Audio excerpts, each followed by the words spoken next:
એકત્રિત પ્રસાદી મહેમાન શ્રીઓનું સ્વાગત આપણે પહેલા પુષ્પગુચ્છ આપીને કરીશું. તો પહેલા દેવેન્દ્ર સાહેબનું સન્માન કરશે ધોરણ 8 ની વિદ્યાર્થી રાઠવા ઉર્વશીબેન.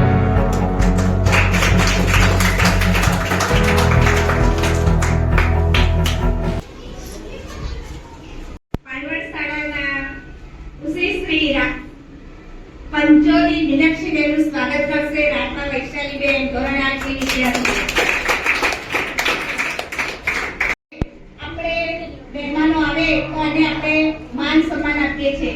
તો આજે આપણે આપણા જે ખૂબ જ અગત્યનું નિર્ણાયક તરીકેની ભૂમિકા ભજવવા જઈ રહ્યા છે દેવેન્દ્ર સાહેબ મીનાક્ષીબેનનો એમનો ફરીથી ખૂબ ખૂબ આભાર માનીએ.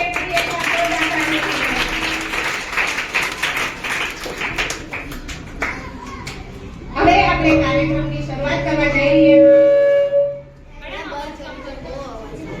અને એમાંથી જે નંબર આવશે એનું નામ અહીંયાથી ડિક્લેર થશે. એ વ્યક્તિએ પોતાના વિચારો બરાબર સેજ પણ પિયા વગર બરાબર આપણે અહીંયા સૌ ભણનાર છે એટલે કોઈ ડરવાની તો વાત જ નથી બરાબર પોતાના વક્તવ્ય રજૂ કરવાના છે. બધા વિદ્યાર્થીઓને ખૂબ સારું વક્તવ્ય રજૂ કરો તેવી શુભેચ્છાઓ. હવે આપણે કાર્યક્રમની શરૂઆત કરીએ.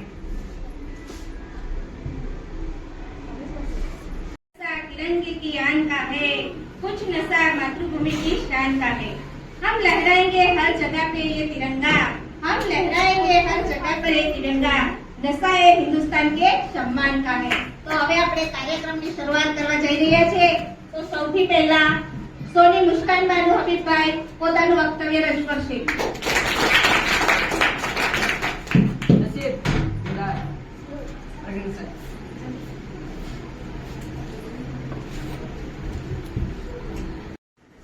आओ झुककर सलाम करें उनको जिसके हिस्से में यह मुकाम आता है. खुश नसीब होता है वो खून जो देश के काम आता है. खुश नसीब होता है वो खून जो देश के काम आता है. माननीय अतिथि आदरणीय शिक्षकगण और मेरे प्यारे देशवासियों, आप सभी को गणतंत्र दिन की हार्दिक शुभकामनाएं. जैसे कि हम सब जानते हैं कि आज 26 जनवरी है और हम सब अपने देश का 75वां गणतंत्र दिन मनाने के लिए उपस्थित हैं. 15 अगस्त 1947 को हमारा देश ब्रिटिश शासन से आजाद हुआ था. हालांकि हमारे देश का संविधान 16 जनवरी 1950 को हुआ था. तब से दरअसल गणतंत्र दिन मनाया जाता है.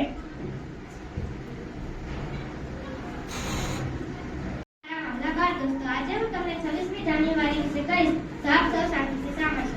26મી જાન્યુઆરી આપણો રાષ્ટ્રીય તહેવાર છે. 15મી ઓગસ્ટ 1947 ના દિવસે આપણો દેશ આઝાદ થયો. ત્યારબાદ દેશનું બંધારણ ઘડવા માટે એક સમિતિની રચના કરવામાં આવી. તેના અધ્યક્ષ ડોક્ટર બાબા સાહેબ આંબેડકર હતા. આ બંધારણ 26મી જાન્યુઆરી 1950 ના રોજ અમલમાં આવ્યું. ત્યારથી ભારત સર્વભૌમ પ્રજાસત્તાક બન્યું. ત્યારથી આ તહેવાર દર વર્ષે ઉજવવામાં આવે છે. 26મી જાન્યુઆરીના દિવસે સવારે શાળાઓમાં અને સરકારી કચેરીઓમાં ધ્વજવંદન કરવામાં આવે છે. રાષ્ટ્રીય ધ્વજને સલામી આપવામાં આવે છે અને રાષ્ટ્રીય ગીત ગવાય છે. શાળાઓ રાષ્ટ્રીય ગીત ગવાય છે. રેડિયો અને ટીવી પર સાંસ્કૃતિક કાર્યક્રમો અને દેશભક્તિના ગીતો યોજાય રજૂ કરવામાં આવે છે. સાંજે સરકારી મકાનો રોશનીથી ઝળહળી ઉઠે છે અને કેટલાક લોકો પણ પોતાના મકાનોને રોશની કરે છે.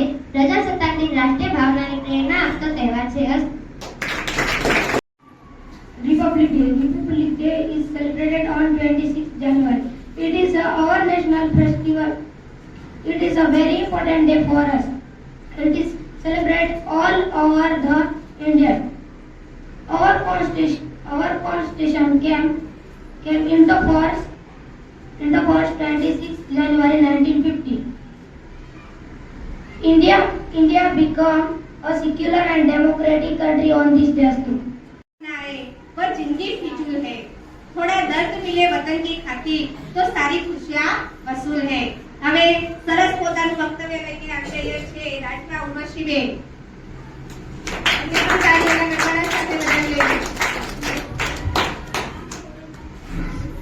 બાલાજી આચાર્ય સાહેબ શ્રી ગુરુજનો તથા મારા વક્તા દોસ્તો, આજે હું તમને 26 જાન્યુઆરી વિશે 2-3 વાક્ય કહીશ તો આપ સૌ શાંતિથી સાંભળજો. 26 જાન્યુઆરી આપણો રાષ્ટ્રીય તહેવાર છે. 15 ઓગસ્ટ 1947 ના દિવસે આપણો દેશ આઝાદ થયો. ત્યારબાદ દેશનું બંધારણ ઘડવા માટે એક સમિતિની રચના આવી. તેના અધ્યક્ષ ડોક્ટર બાબા સાહેબ આંબેડકર હતા. આ બંધારણ 26 જાન્યુઆરી 1950 ના રોજ અમલમાં આવ્યું. આ દિવસથી ભારત સાર્વભૌમ અને પ્રજાસત્તાક દેશ બન્યો ત્યારથી દર વર્ષે આ દિવસને આપણે રાષ્ટ્રીય તહેવાર તરીકે ઉજવીએ છીએ. 26 જાન્યુઆરીના દિવસે સવારે શાળાઓમાં અને સરકારી કચેરીઓમાં ધ્વજવંદન કરવામાં આવે છે. રાષ્ટ્રધ્વજને સલામી આપવામાં આવે છે અને રાષ્ટ્રગીત પણ ગવાય છે. દિલ્હીમાં લશ્કરી વાહનો સાથેના લશ્કરની ત્રણેય પાંખોની પરેડ થાય છે. તેની સાથે જુદા જુદા રાજ્યોના વિકાસની તેમાં સાંસ્કૃતિક ઝાંખીઓ પણ બતાવવામાં આવે છે. રાષ્ટ્રપતિ તેની સલામી ઝીલે છે. શાળાઓમાં અને સોસાયટીઓમાં સાંસ્કૃતિક કાર્યક્રમો રજૂ કરવામાં આવે છે. રેડિયો અને ટીવી પર દેશભક્તિના ગીતો અને કાર્યક્રમો રજૂ કરવામાં આવે છે.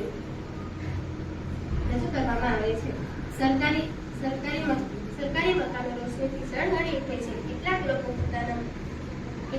પોતાના મકાનો પણ રોશની કરે છે. પ્રજાસત્તાક દિન રાષ્ટ્રીય ભાવનાની પ્રેરણા આપતો તહેવાર છે. અસ્તુ. Teachers, parents, and all my dear friends. I am happy to wish you all a very happy Republic Day. Today is 26 January, the Republic Day of our country, India. This day is national festival of our country, India. Jai Hind, Jai Bharat. आदरणीय शिक्षक श्री तथा मेरे प्यारे दोस्तों, आज मैं आपको 26 जनवरी विषय कुछ कहना चाहूँगी। आप सब शांति से सुनेगा। 26 जनवरी को हर वर्ष 26 जनवरी को मनाया जाने वाला गणतंत्र दिन हमारे भारत का राष्ट्रीय पर्व है, जिसे प्रत्येक भारतवासी पूरे उत्साह, जोश और सम्मान के साथ मनाते हैं। राष्ट्रीय पर्व होने के नाते इसे हर धर्म के लोग, संप्रदाय और हर जाति के लोग मनाते हैं। डॉक्टर बाबा साहेब आम्बेडकर की अध्यक्षता में ही भारतीय संविधान के प्रारूप को डॉक्टर बाबा साहेब आम्बेडकर की अध्यक्षता में भारतीय संविधान के प्रारूप को सदन में रखा गया। 2 वर्ष 11 महीने और 18 दिन में संविधान बनकर तैयार हुआ। आखिरकार इंतजार की घड़ी 26 जनवरी 1950 को संविधान लागू होने के साथ ही खत्म हुआ। વક્તવ્ય લઈને આવી રહ્યા છે રાયકા પૈસાલી બેન. એમને પણ તાળીઓના ગગડાથી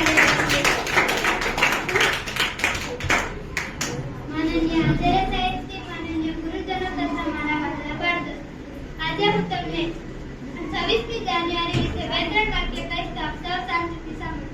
26મી જાન્યુઆરી આપણો રાષ્ટ્રીય તહેવાર છે. 15 ઓગસ્ટ 1947 ના દિવસે આપણો દેશ આઝાદ થયો. ત્યારબાદ દેશનું બંધારણ ઘડવા માટે એક બંધારણ સમિતિની રચના કરવામાં આવી. તેના અધ્યક્ષ ડોક્ટર બાબા સાહેબ આંબેડકર હતા. આ બંધારણમાં 26 જાન્યુઆરી 1950 ના રોજ અમલમાં આવ્યું. ત્યારથી આ દિવસથી ભારત સાર્વભૌમ પ્રજાસત્તાક બન્યું. ત્યારથી દર વર્ષે આ તહેવાર ઉજવવામાં આવે છે. રાજ્યના વિકાસ તેમજ સાંસ્કૃતિક ભાગ્ય પણ બતાવવામાં આવે છે. રાષ્ટ્રપતિ તેની સલામી લે છે. શાળાઓમાં અને સોસાયટીઓમાં આ સાંસ્કૃતિક કાર્યક્રમ યોજાય છે. સાંજે સરકારી મકાનો રોશનીથી ઝળહળી ઉઠે છે અને કેટલાક લોકો પોતાના મકાનને રોશની કરે છે. પ્રજાસત્તાક દિને રાષ્ટ્રભાવનાની પ્રેરણા આપતો તહેવાર છે. અસ્તુ. જય હિન્દ, જય ભારત. હવે આપણે અહીંયા વક્તૃત્વ સ્પર્ધા સમાપ્ત થાય છે, પરંતુ તમને જેની રાહ છે તેનું નિર્ણયશ્રીઓ તૈયાર કરી જ રહ્યા છે પરિણામનું, તો થોડુંક એમને પણ ચર્ચા કરવાનો મોકો આપીએ. ત્યાં સુધી આપણે કોઈને સરસ દેશભક્તિ ગીત આવડતું હોય તો અહીંયા આવીને રજૂ કરી શકો છો. માઇકમાં બોલવાનો ચાન્સ ઘડીએ પડે મળે નહીં. જેને પણ હવે એક નાનકડું ગીત હું રજૂ કરું છું. मेरा मुल्क मेरा देश मेरा ये वतन, शांति का उन्नति का प्यारे का चमन, जिसके वास्ते निशान है मेरा मन मेरा तन. ए वतन ए वतन ए वतन,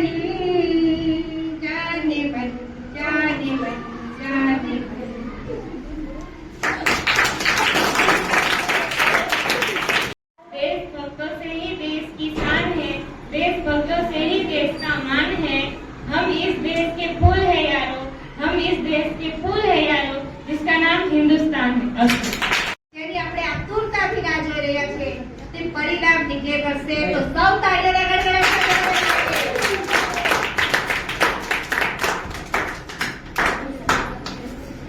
તો આપણે સરસ મજાની વક્તૃત્વ સ્પર્ધા થઈ અને એક વખતની વાત છે કે એક કોઈક મહાન વ્યક્તિ સ્ટેજ પર જાય છે અને એક સરસ એવું વક્તવ્ય આપે છે અને પછી જ્યારે નીચે આવે છે ત્યારે રિપોર્ટર પૂછે છે કે તમે વક્તવ્ય સરસ આપ્યું, તમને કેવું લાગે છે, તમારું વક્તવ્ય કેવું રહ્યું?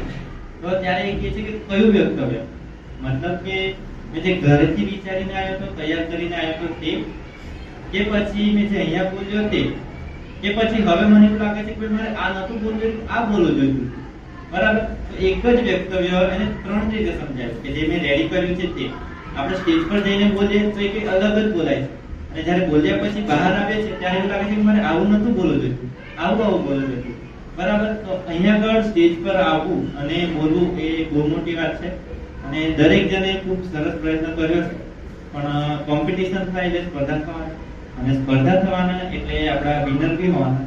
તો આપણા 3 વિનર છે અને આપણે ત્રણે તાલીઓથી વધાવીશું.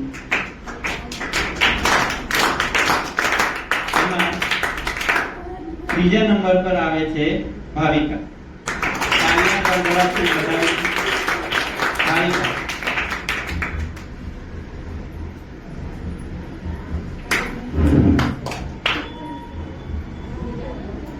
મીનાક્ષી મેડમ એમને સન્માનિત કરશે. ભાવિકા. બીજા નંબર પર છે વૈશાલી. વૈશાલીને સન્માનિત કરશે એમના ક્લાસે. એની ગેસીસ ફર્સ્ટ નંબર કોઈ નહીં? ઉર્વશી. પહેલો નંબર આવે છે અક્ષા. આટલું અઘરું કામ કરી આપવા બદલ મીનાક્ષી મેડમ, દેવેન્દ્ર સાહેબનો આપણે જેટલો માનીએ એટલો આભાર ઓછો છે, બરાબર ને? મૂલ્યાંકન કરવું એ સૌથી અઘરી બાબત છે. એમ તો આપણે બોલવા કે બરાબર, તો સાહેબે કીધું એમ સ્ટેજ પર કંઈક બોલાય જુદું, બરાબર? આપણે મોઢે કર્યું હોય જુદું, પણ આ પરિણામથી મેન તો વાત શું છે કે આપણે કોઈ બી સ્પર્ધામાં ભાગ લીધો એ જ મહત્વની બાબત છે. નંબર આવે કે ના આવે, બરાબર, કોઈ દિવસ નિરાશ થવું જોઈએ નહીં અને આવી જ પ્રગતિ તમે કર્યા કરો, બરાબર ને? હવે તમે કદાચ બીજી સ્કૂલમાં ભણવા જાઓ ત્યારે નિરાશ થઈને જવાનું નહીં કે મારો નંબર આવ્યો નહીં, હું વક્તૃત્વ સ્પર્ધામાં ભાગ લઈ લઉં. ભલે અત્યારે નંબર નહીં આવ્યો પણ ફરી તમે જ્યારે ભાગ લેશો ત્યારે આનાથી વિશેષ કાર્ય થશે અને એ મને આશા છે કે તમે જે અત્યારે જે બધા ભાગ લીધો છે તે ખૂબ જ સારું વક્તવ્ય આપી શકશો ભવિષ્યમાં અને તમને બધાને ખૂબ ખૂબ અભિનંદન, શુભેચ્છાઓ. અહીંયા આપણે